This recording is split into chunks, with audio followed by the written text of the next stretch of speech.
The small village of Marrow Bay was a place known only in the whispers of neighboring towns. A settlement cast far from the light of modern civilization, it sat along the desolate cliffs where the wild waves of the ocean clashed relentlessly against jagged rocks. The village was cursed, or so the villagers said. Legends spoke of shadows that moved on their own, of an ancient relic that tied the town to an unimaginable horror. Lena, a determined historian with an obsession for the supernatural, had heard the stories all her life. Her fascination with the unknown had driven her to seek out the village herself, convinced that there was more to these tales than just superstition. When she arrived, the town appeared just as bleak as the stories had described. The streets were narrow, and the houses were darkened with age, their windows cracked and weathered.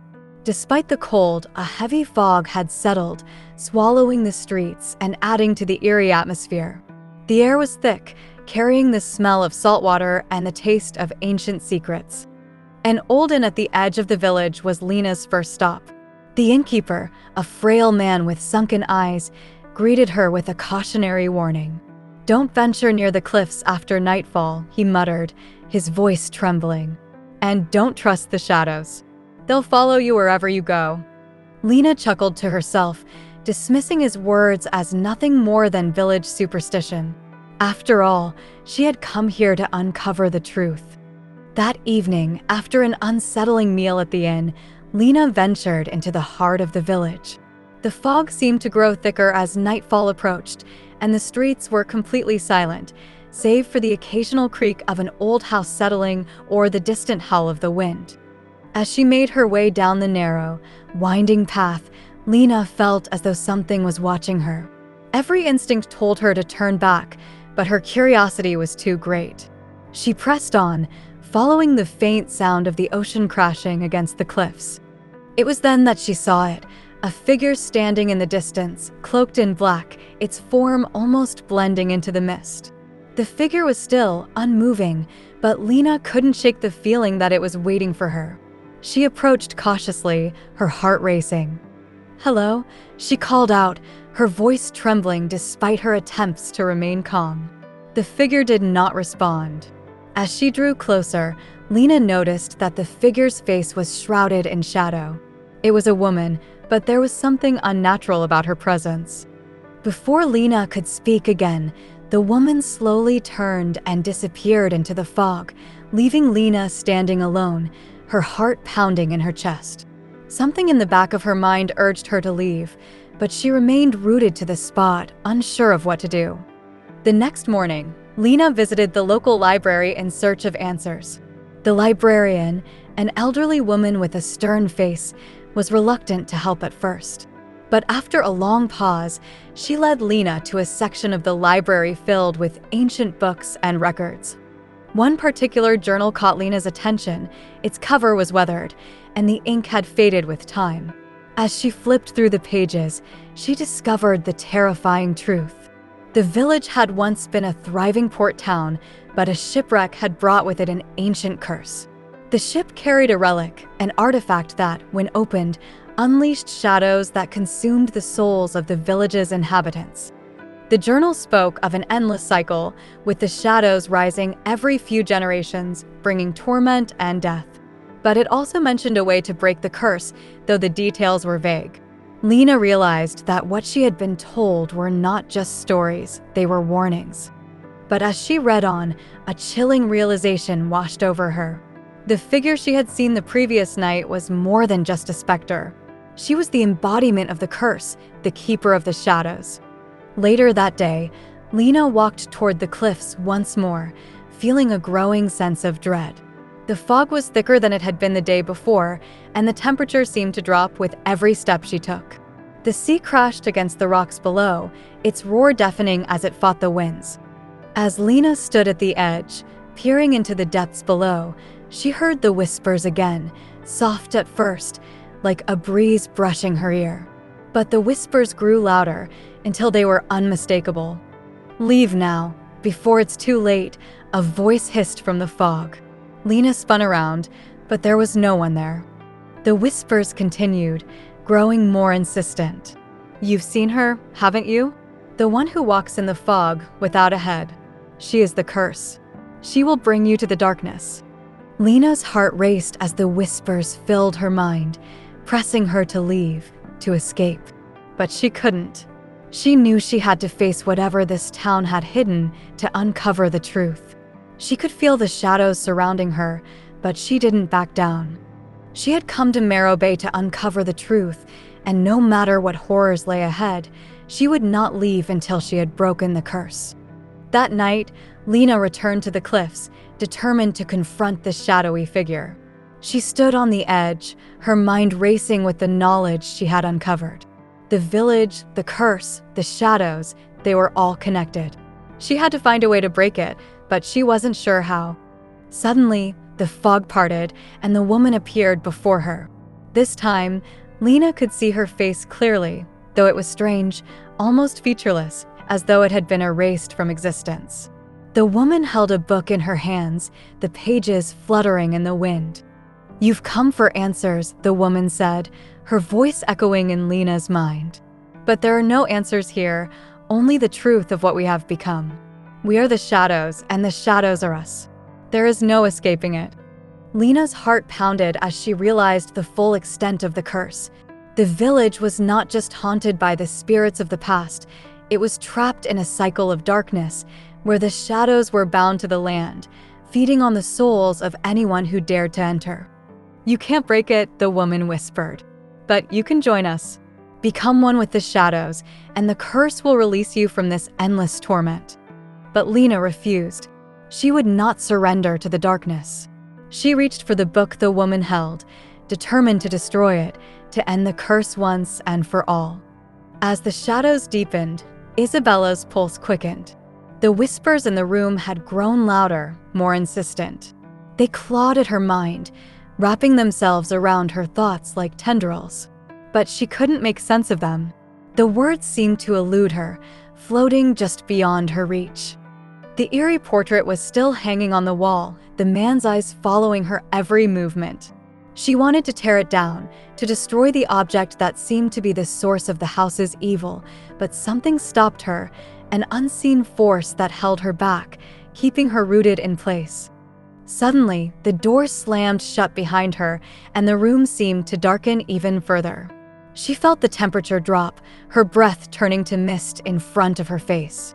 The whispers grew louder, now a cacophony of voices, all pleading, threatening, and beckoning her to join them.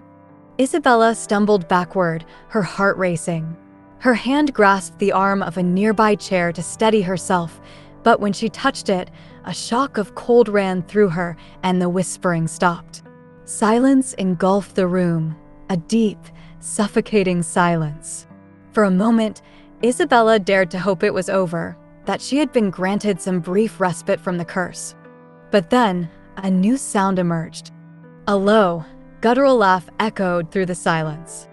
Isabella spun around, her eyes wide with terror, and saw the figure in the portrait move. Its face twisted into a grotesque, snarling grin, and it seemed to break free from the frame. The man's body was no longer confined to the painting. It stretched, contorted, and reached toward her, his mouth opening wide to reveal a void of darkness. The air seemed to crackle with malicious energy as the shadowy figure surged forward. Isabella's instincts kicked in. She had to run. But her legs felt like they were made of stone, weighed down by an invisible force. The figure lunged at her, and in a panic-fueled sprint, Isabella finally found her legs, stumbling backward toward the door. She grabbed the handle, but the door wouldn't budge. Her mind raced. She had to think of something, anything to escape this nightmare. With trembling hands, she fumbled for the keys in her pockets, but they had vanished. It was as if the house itself had swallowed them up. Desperation surged within her, and she shouted, "Help me. Please, someone." But the only response was the echo of her own voice, hollow and distant. The shadowy figure had grown larger, its form stretching unnaturally. It was no longer just the man from the portrait, but something more, a malevolent, shapeless being, woven together by darkness and hate. Suddenly, a surge of energy seemed to flow through Isabella. She wasn't sure what it was, but it felt like a voice calling out to her from deep within, urging her to act.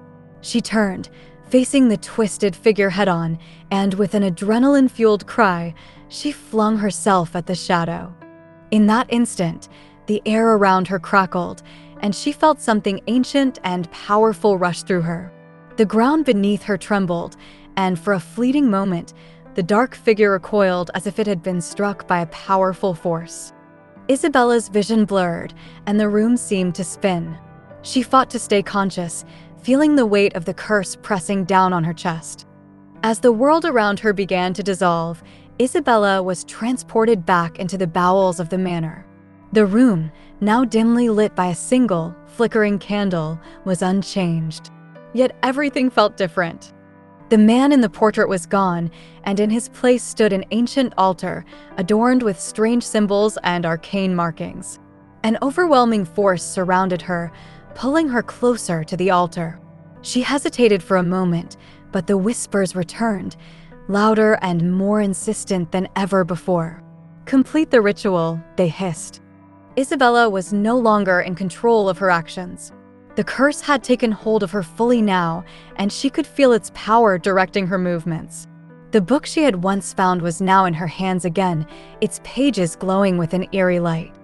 The symbols on the altar seemed to come to life, shifting and writhing as if they were alive, guiding her to open the book.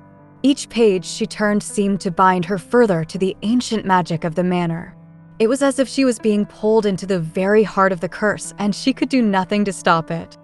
Her hand trembled as it traced the final incantation, and the words came alive, filling her mind with horrific visions.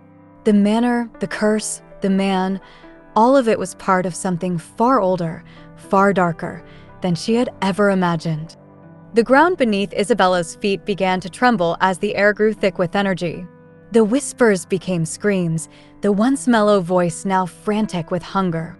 "Finish it. Finish what you started," it demanded. Isabella's body was now completely controlled by the curse, but her mind screamed in defiance. She couldn't let this happen. She had to end it. She had to break free. With every ounce of strength, she forced herself to close the book, but the pressure was overwhelming. She felt her soul being torn between the world of the living and the dark realm that the curse had dragged her into. "You are mine now," the figure's voice echoed, and the room went silent. And then, just as she thought she could no longer fight, a surge of light filled the room. The shadows recoiled, the whispers faded, and the dark figure before her screamed in rage. Isabella had found the strength to break the curse. The light faded as quickly as it had appeared, and Isabella was left in a quiet, empty room. The walls were bare, the air clear, and the oppressive weight of the curse had lifted. She stood still, breathing heavily, unsure of what had just happened. Had she truly broken the curse? Or was this just another trick? For a moment, there was silence, no whispers, no shadows, just peace. Then, far off in the distance, she heard a faint whisper. It was soft, barely a murmur, but it chilled her to the bone. "You can never escape." Isabella's heart froze, and she turned, expecting to see the figure once again. But the room was empty. The curse may have been broken for now, but she knew deep down that it was never truly over. The shadows would always return, waiting for the next soul to claim. And so, the manor stood, silent and still, as the whispers of the past echoed through its walls forevermore.